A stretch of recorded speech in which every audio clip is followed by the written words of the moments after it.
ಶಾಶ್ವತರಲ್ಲ. ಬರೇ ಸಂಪತ್ತನ್ನು ಗಳಿಸುವುದನ್ನ ನಮ್ಮ ಧ್ಯೇಯ ಅಲ್ಲ, ನಮ್ಮ ಉದ್ದೇಶ ಅಲ್ಲ. ಎಲ್ಲರಿಗೂ ಸಂಪತ್ತಿನಕ್ಕಿಂತಲೂ ಮುಖ್ಯ ಏನಂತಂದ್ರೆ ಸಂತೋಷ ಭಾಳ ಮುಖ್ಯ. ಸಂಪತ್ತನ್ನು ಗಳಿಸ್ತೀರಲ್ಲ ಎದರ ಸಲಾಗಿ? ಆರಾಮಿರೋ ಸಲಾಗಿ ರೀ, ಆರಾಮಿರೋ ಸಲಾಗಿ. ಭಾಳ ಮಂದಿ ತಪ್ಪು ತಿಳ್ಕೊಂಡಾರ್ರಿ. ಏನು? ರೊಕ್ಕ ಬಾಳಟ ಗಳಿಸಿದ್ರ ಆರಾಮಿರ್ತೀವ ಅಂತ ತಿಳ್ಕೊಂಡಾರ. ಇಲ್ಲ. ಅಲ್ಲ, ಸುತ್ತೂರಿಗೆ ಹಾವ ಚೋಳ ಹುಲಿ ಕಡ್ಡಿ ಸುತ್ತೂರಿಗೆ ಇಟ್ಕೊಂಡು ನಡವರಕ್ಕೆ ಆರಾಮಿರಕ್ಕೆ ಬರ್ತದೆ ಎಂದಾರ? ಆಗಂಗಿಲ್ಲ. ಸಂಪತ್ತಂದ್ರೆ ಹಂಗಿದ್ದಂಗೆ ಅದು ನಿದ್ದೆ ಹತ್ತಂಗಿಲ್ಲ. ರೊಕ್ಕಿದ್ದ ನೋಡ್ಬೇಕಾರೆ ಸಾವುಕಾರಗಳು ಸಟ್ನ ನಿದ್ದೆ ಹತ್ತಂಗಿಲ್ಲ. ಅವಕ್ಕ ಬೇಯಬೇಡ್ರಿ, ಇದು ಇದ್ದು ಸಾವುಕಾರಗಳು ನಾನು ಸುಮ್ಮನೆ ಹೇಳ್ತಿರ್ತೇನೆ. ಹಂಗೆ ನಿಮ್ಮ ಅನುಭವನೂ ಅದ. ಅದು ಸಾವುಕಾರಗಳಿಗೆ ಲಗುಟು ನಿದ್ದೆ ಹತ್ತಂಗಿಲ್ಲ. ಗುಳಿಗಿನೇ ತಗೋಬೇಕು ಸಾವುಕಾರಗಳು. ಯಾಕಂದ್ರೆ ಊರದ ಚಿಂತ್ರಿ ಆದ ಈದ, ಆ ರೊಕ್ಕ ಈ ರೊಕ್ಕ, ಅಲ್ಲಿ ಬಡ್ಡಿ ಹಂಗೆ ಕೊಡದ, ಇಲ್ಲಿ ಹೊಲ ಬರೆಸ್ಕೊಂಡದ, ಅವ್ ಬಿಡುವಲ್ಲ ಇವ್ ಕೊಡುವ. ಬೆಳತನಕ ಆ ಆಫೀಸ್ಗೆ ಹೋಗ್ಬೇಕು, ಇಲ್ಲಿ ಹೋಗ್ಬೇಕು, ಅದು ಮಾಡ್ಬೇಕು, ಇದು ಮಾಡ್ಬೇಕು, ಆ ಕಂಪ್ನಿ ಈ ಕಂಪ್ನಿ.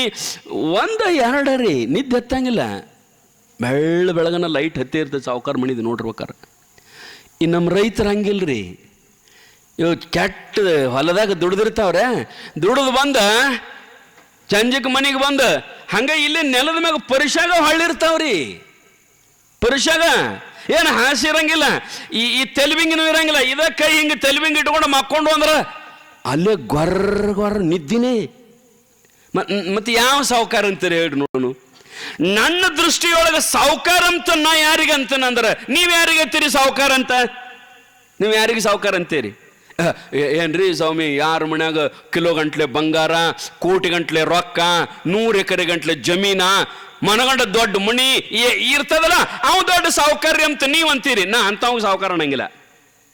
ಅದು ಇರ್ಲಿ ಬೇಕಾರೆ ಬಿಡ್ಲಿ, ಒಟ್ಟು ಮಲ್ಕೊಂಡು ಕೂಡ್ಲೆ ನಿದ್ದೆ ಯಾವ ಹತ್ತದ ಅವ್ ದೊಡ್ಡ ಸಾವುಕಾರ ಜಗತ್ತಿನೊಳಗೆ.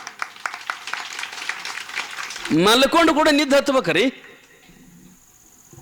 ಯಾರಿಗೆ ಮಲ್ಕೊಂಡು ಕೂಡಲೇ ನಿದ್ದೆ ಹತ್ತದ ಅವ ದೊಡ್ಡ ಸಾವುಕಾರ. ನಿದ್ದೆಯೊಳಗೆ ಸುಖ ಅದ ಇಲ್ರಿ. ನಿದ್ದೆ ಹತ್ತಲಿಲ್ಲ ಅಂದ್ರೆ ಇಲ್ಲದ ರೋಗ ಎಲ್ಲ ಬರ್ತಾವ. ನಿದ್ದೆ ಹತ್ತಬೇಕು ಮನುಷ್ಯಾಗ. ನೋಡ್ರಿ, ಹೊಲದಾಗ ಮನಗಂಡ ದುಡ್ದು ಬರ್ತಾನ ರೈತ, ಬಂದು ಮನ್ಯಾಗ ಮಲ್ಕೊಂಡಾದ್ರೆ ಚಂಜಿ ಮಾಡಿ ಹೇಳ್ತಿ ಹೇಳ್ರಿ ಊಟ ಮಾಡಿ ಹೇಳ್ರಿ ಅಂತಾಳ. ಒಲ್ಲ ನನಗೆ ನಿದ್ದೆ ಬಂದದ ಅದು ತಿಳ್ಕೊಂಡು ಸುಮ್ಮ ಮಲ್ಕೋತಾನ. ಊಟನೂ ಒಲ್ಲೆ ಅಂತಾನ. ಎಷ್ಟು ಸಂತೋಷ ಇರ್ಬೇಕು ಅವನಿಗೆ. ಯಪ್ಪ, ಸಂತೋಷ ಅನ್ನೋದು ರೊಕ್ಕದೊಳಗಿಲ್ಲ. ನೀವೊಂದು ಕೋಟಿ ಗಳಿಸಿರಬಹುದು, ಸಂತೋಷ ಇಲ್ಲ. ಒಂದು ವೇಳೆ ರೊಕ್ಕದೊಳಗೆ ಸಂತೋಷ ಇತ್ತು ಅಂತಂದ್ರೆ, ಮೊನ್ನೆ ನೀವು ಮೊಬೈಲ್ದೊಳಗೆ ಟಿವಿ ಒಳಗೆ ನೋಡಿರಿ, 900 ಕೋಟಿ ಗಳಿಸಿದ ರಾಯ್ ಕಂಪನಿಯ ಮಾಲಕ್ ಗುಂಡೊಟ್ಟು ಒಕ್ಕೊಂಡು ಯಾಕೆ ಸಾಯ್ಬೇಕಾಗಿತ್ತು? ಏನ್ ಕಡಿಮೆ ಇತ್ತು ಅವನಿಗೆ? ಕೋಟಿ ಕೋಟಿ ರೂಪಾಯಿ ಕಿಮ್ಮತ್ತಿನ 100 ಗಾಡಿ,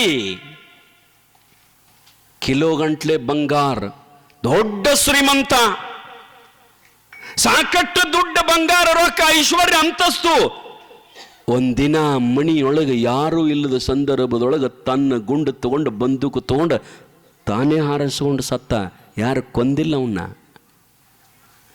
ಒಂದು ವೇಳೆ ಶ್ರೀಮಂತಿಕೆಯೊಳಗೆ ಸಂತೋಷ ಇತ್ತಂದ್ರೆ ಯಾಕೆ ಸಾಯಬೇಕಾಗಿತ್ತರಿ? ಸಿರಿತನದೊಳಗ ಸಂಪತ್ತಿನೊಳಗ ಸಂತೋಷ ಅನ್ನೋದಿತ್ತಂದ್ರೆ 12ನೇ ಶತಮಾನದೊಳಗ ಕಾಶ್ಮೀರ ದೇಶದ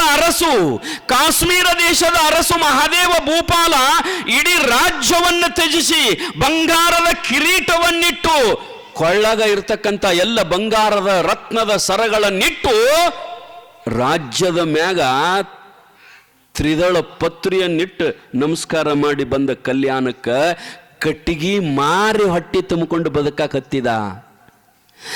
ರಾಜ ಇದ್ದಾಗ ಸಂತೋಷ ಇರಲಿಲ್ಲ, ನೆಮ್ಮದಿ ಇರಲಿಲ್ಲ.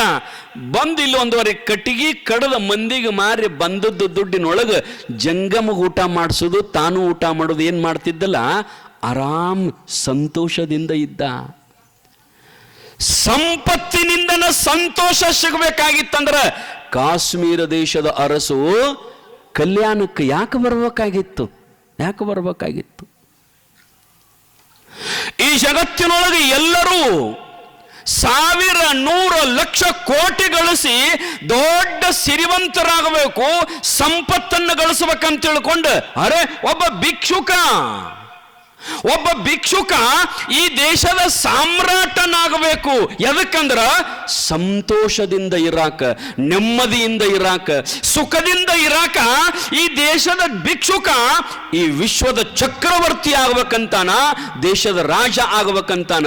ಅದರ ವೈಪರೀತ್ಯ ಎಂತದ್ದಂತಂದ್ರ, ಒಂದು ದೇಶದ ರಾಜ ಬುದ್ಧ ಸಾಮ್ರಾಟನಿದ್ದ, ಸಂತೋಷಕ್ಕಾಗಿ ಸಾಮ್ರಾಟವನ್ನು ತ್ಯಜಿಸಿ ಭಿಕ್ಷು ಆದರಿ. ಭಿಕ್ಷುಕ ಆದ ಎದರ ಸಲುವಾಗಿ? ನೆಮ್ಮದಿಯ ಸಲುವಾಗಿ, ಸಂತೋಷದ ಸಲುವಾಗಿ. ಬುದ್ಧ ಒಂದು ದೇಶದ ರಾಜನ ಮಗ, ಸಾಮ್ರಾಟ್, ಚಕ್ರವರ್ತಿ, ಅದೆಲ್ಲವನ್ನ ತ್ಯಾಗ ಮಾಡಿ ಭಿಕ್ಷುವಾದ. ಮನಿ ಬೇಡ್ಕೊಳಕ ಬಂದ. ಎದಕ್ಕೆ? ಸಂತೋಷದಿಂದ ನೆಮ್ಮದಿಯಿಂದ ಇರಾಕ. ಕಾರಣ ಏನು ಅಂತಂದ್ರ, ಸಂತೋಷ ಅನ್ನೋದು ಸಂಪತ್ತಿನಲ್ಲಿಲ್ಲ, ಆಸ್ತಿಯೊಳಗಿಲ್ಲ. ಎಲ್ಲ ಬಿಟ್ಟು ಆರಾಮ್ ಇದ್ದು. ನಿಮ್ಗೆ ಗೊತ್ತಿರಬೇಕು, ಸಿದ್ದೇಶ್ವರ ಸ್ವಾಮೀಜಿಯವರು ಎಷ್ಟು ಆರಾಮಿದ್ದರಿ, ಎಷ್ಟು ನೆಮ್ಮದಿಯ ಜೀವನ ಅವ್ರದು, ಎಷ್ಟು ನೆಮ್ಮದಿಯ ಜೀವನ. ಯಾಕಂತಂದ್ರ ಅವರು ಸಂತರಂತೂ ಇಡೀ ಜಗತ್ತೇ ಅವ್ರನ್ನ ಹಾಡ್ತದ, ಇಡೀ ಜಗತ್ತೇ ಹೊಗಳ್ತದ. ಸಂತನೆಂದರೆ ಯಾರು? ಕೈ ಮಾಡಿ ತಾನ ತೋರಿಸ್ತದ ಸಿದ್ದೇಶ್ವರ ಸ್ವಾಮೀಜಿ ಅಂತ ಸಂತರಾದ್ರು. ಯಾಕಂದ್ರ ಅವರಿಗೆ ಸ್ವಂತಕ್ಕೆ ಏನೂ ಇದ್ದಿದ್ದಿಲ್ಲ, ಅದಕ್ಕೆ ಅವರು ಸಂತರಾದ್ರು. ಸಂತರಾಗಬೇಕಾದ್ರೆ ದೊಡ್ಡ ಮಠ ಬೇಕಾಗಿಲ್ಲ, ದೊಡ್ಡ ಕಾರುಗಾಡ ಬೇಕಾಗಿಲ್ಲ, 40-50 ಹಿಂದೆ ಶಿಷ್ಯರ ಬೆನ್ನು ಹತ್ತಬೇಕಾಗಿಲ್ಲ, ಏನೂ ಇಲ್ಲದವು. ಸ್ವಂತಕ್ಕೆ ಏನೂ ಇಲ್ಲದವರು ದೊಡ್ಡ ಸಂತರು ಜಗತ್ತಿನೊಳಗೆ, ದೊಡ್ಡ ಸಂತರು ಜಗತ್ತಿನೊಳಗೆ. ಸಿದ್ದೇಶ್ವರ ಸ್ವಾಮಿಗಳದು ಸ್ವಂತ ಕಾರ್ಗಾಡನೂ ಇರಲಿಲ್ಲ, ಸ್ವಂತ ಮಠನೂ ಇರಲಿಲ್ಲ, ಏನೂ ಇರಲಿಲ್ಲ. ಅಂಗಿ ಹರಿದಿರ್ತಿತ್ತು, ನೆಲಕ್ಕೆ ಕೂಡಿರ್ತಿದ್ರು. ಏನು ಅವರ ವ್ಯವಸ್ಥೆ ಗೊತ್ತಿತ್ತವರಿಗೆ. ಯಾಕಂದ್ರ ಗಳಿಸಬಹುದಾಗಿತ್ತಲ್ಲ. ಸಿದ್ದೇಶ್ವರ ಸ್ವಾಮೀಜಿಯವರು ಮನಸ್ಸು ಮಾಡಿದ್ರೆ ಏನು ಬೇಡ್ತಿ ಅದನ್ನು ಮುಂದೆ ತಂದಿಡ್ತಿದ್ರು. ಆದ್ರೆ ಕೇಳೋರಿಲ್ಲಲ್ಲ, ಕೇಳಂಗಿಲ್ಲ ಅವರು. ಅರೆ ಅವ್ರ ಅಂಗಿಗೆ ಕಿಶೆನೂ ಇದ್ದಿದ್ದಿಲ್ರಿ, ಕಿಶೆನೂ ಇದ್ದಿದ್ದಿಲ್ಲ. ನಮ್ಮ ಒಂದು ಅಂಗಿಗೆ 4 ಕಿಶೆ, ಹೌದಿಲ್ರಿ?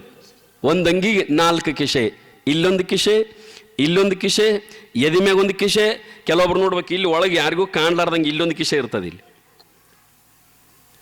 ಎಷ್ಟು ಕಿಶೆ ಇರ್ತಾವ ಅಷ್ಟು ತ್ರಾಸ ನೋಡ್ರಿ.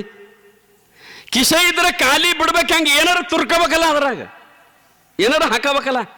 ಮತ್ತು ಖಾಲಿ ಇದ್ದು ಅಂದ್ರೆ ನಿಮ್ಗೆ ಹೇಳ್ತೀನಿ, ಒಬ್ಬೊಬ್ರು ಕಿಶೆದಾಗ ಇಟ್ಟು ಕಾಗದ ಚೂಕೊಳ್ಳಿ ಇರ್ತಾವು. ಇದ್ದದ್ದು ಬಿದ್ದದ್ದು ಎಲ್ಲ ತಗೊಳ್ದು ಕಿಶೆ ಹಾಕೊಳ್ದ, ಇದ್ದದ್ದು ಬಿದ್ದದ್ದು ಎಲ್ಲ ಅವ್ರ ನಂಬರ, ಇವ್ರ ಅಡ್ಡಸರ, ಆಫೀಸ್ ಕಾಗದ, ಇದು ಎಲ್ಲ ಕಿಶೆ ತುಂಬೇ ಇರ್ತಾವ ನೋಡ್ರಿ, ಎಲ್ಲ ಕಿಶೆ ತುಂಬಿರ್ತಾವ. ಎಷ್ಟು ಕಿಶೆ ಅದಾವ ಅಷ್ಟು ನೋವು ಪಕ್ಕ ಜಾಸ್ತಿ ಇರ್ತದ ಅಂತ ತಿಳ್ಕೊಬೇಕು. ಅದಕ್ಕೆ ಸಿದ್ದೇಶ್ವರ ಸ್ವಾಮಿಗಳು ಎಲ್ಲಿದ್ ಬಿಡು ಮರಯ್ಯ, ನಮ್ಮ ಮಂಗಿಗೆ ಕಿಶೆನ ಬೇಡ, ಏನೂ ಹಾಕೊಳ್ಳೋದು ಬೇಕಾಗಿಲ್ಲಲ್ಲ. ನೀವು ಈ ಕಿಶೆದ ಒಳಗೆ ಹೆಂಗ ಖಾಲಿ ಇರ್ಬೇಕಲ್ಲ, ಅಥವಾ ಕಿಶೆ ಇರಬಾರ್ದಲ್ಲ, ಹಂಗ ಹೃದಯದೊಳಗೂ ಖಾಲಿ ಇರ್ಬೇಕು. ತಲೆಯೊಳಗ ಎಲ್ಲಾನು ಖಾಲಿ ಇರ್ಬೇಕು. ನಿದ್ದೆ ಹತ್ತಬೇಕಾದ್ರೆ ಖಾಲಿ ಆಗ್ಬೇಕಿದು. ಈಗ ನೀವು ಹೋಗಿ ಮಲ್ಕೋತೀರಲ್ಲ, ಮಲ್ಕೋಬೇಕಾದ್ರೆ ಎಲ್ಲ ಮರಿಬೇಕ್ರಿ, ಅಂದಾಗ ನಿದ್ದೆ ಹತ್ತದ. ಸುಮ್ಮನೆ ನಿದ್ದೆ ಹತ್ತಂಗಿಲ್ಲ, ಸುಮ್ಮನೆ ನಿದ್ದೆ ಹತ್ತದ ರೀ, ಎಲ್ಲ ಮರಿಬೇಕು. ಈಗ ನಿಮ್ಮದು 20 ಎಕರೆ ಹೊಲ ಅದ, ಮಲ್ಕೊಂಡಾಗ ನೆನಪಿಟ್ಕೊಂಡು 20 ಎಕರೆ ಹೊಲ ಅದ ನಮ್ದು ಅನ್ಕೋತ ಮಕ್ಕೊಂಡು ನಿದ್ದೆ ಹತ್ತದೇನು? ಮಣಿ ನೆನಪು. ಅರೆ ಮಗ್ಗಲದಾಗಿ ಹೆಂಡತಿ ಮಕ್ಕಳದ ಒಂದ್ರು ಅವತರ್ನು ಮರಿಬೇಕು. ಅತ್ತಾಗ ದೂರ ಸರಿಸಿ ಒಬ್ಬ ಅವತರ್ನು ಮರಿದಟ್ಟ ಅಲ್ಲ, ನಿನ್ನನ್ನು ನೀ ಮರಿಬೇಕು. ಕಲ್ಲಾಪ ಕಲ್ಲಾಪ ಕಲ್ಲಾಪ ಅನ್ಕೋತ ನಾ ಕಲ್ಲಾಪ ಅನ್ಕೋತ ಮಾಡ್ಕೊಂಡು ನಿದ್ದೆ ಹತ್ತದೇನು? ನಿನ್ನೂ ನೀ ಮರಿಬೇಕು. ಯಪ್ಪ ನಿದ್ದೆ ಹತ್ತಬೇಕಾದ್ರೆ ಎಲ್ಲ ಹೊರಗೆ ಹೋಗ್ಬೇಕು, ತಲೆ ಖಾಲಿ ಆಗ್ಬೇಕು, ತಲೆ ಖಾಲಿ ಆಗ್ಬೇಕು. ಯೋಜನೆಗಳಿದ್ದು ಅಂತಂದ್ರ ಬೆಳತನಕ ಹೊಳ್ಳಾಡಿ ದನು ಆಗುತ್ತದ ಹೊರತಾಗಿ ನಿದ್ದೆ ಹತ್ತಂಗಿಲ್ಲ ಮನುಷ್ಯನಿಗೆ. ಹಂಗ ಮನುಷ್ಯನಿಗೆ ಸಂಪತ್ತಿನಿಂದ ಸುಖ ಸಿಗೋದಿಲ್ಲ. ಸಂತೋಷ ಇರಬೇಕಾಗಿತ್ತಂದ್ರೆ ಇದು ಪವಿತ್ರ ಇರಬೇಕು, ಖಾಲಿ ಇರಬೇಕು ಪುಣ್ಯಾತ್ಮರೇ, ಅಂದಾಗ ಸಂತೋಷ ಸಿಗ್ತದೆ.